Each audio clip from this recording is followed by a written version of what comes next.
Hello gardening friends, welcome to Backyard Basics. You know, some of the letters that come into Central Texas Gardener are from new gardeners, and they have some questions, some real basic questions that sometimes I assume that people know, and they don't, especially the new gardeners. And so one of the questions is related to what's the difference between mulch and compost? Well, this is one of the many mulches that are out there, and it's usually a ground wood. This is a recycled wood from the area, and I like to buy local.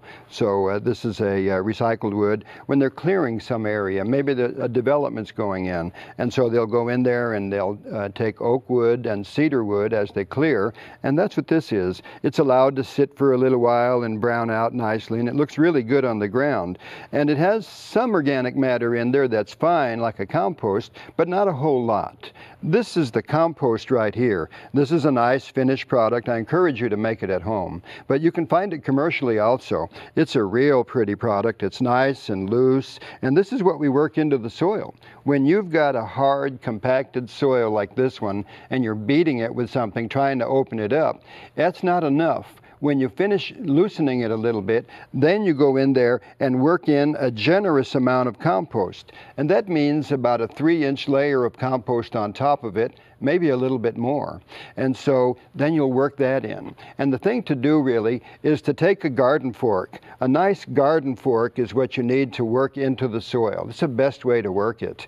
And you want to get one that has some nice strong tines on it. If you buy a cheap one, the tines may bend on you, especially in that hard soil in the first go-round. So you want a nice sturdy one. You know, some of the garden forks are consumer items, and you consume them over and over and over time. So go out and get yourself a good one, and it'll last for many years, and it'll become your gardening friend also.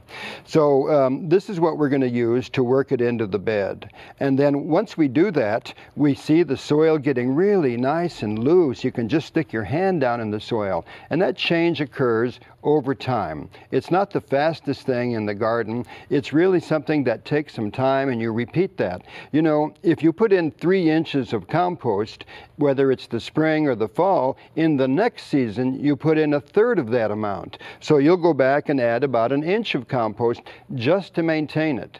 Now, compost can be used as a mulch, and you put it right on top when the beds are finished, and it'll make a nice mulch also.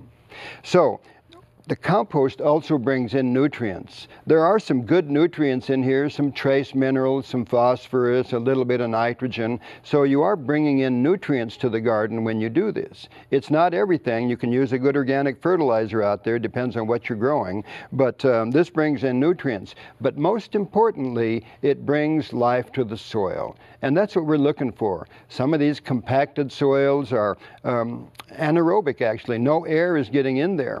And it's the aerobic organisms that make the compost in the garden one of the more essential things to build it.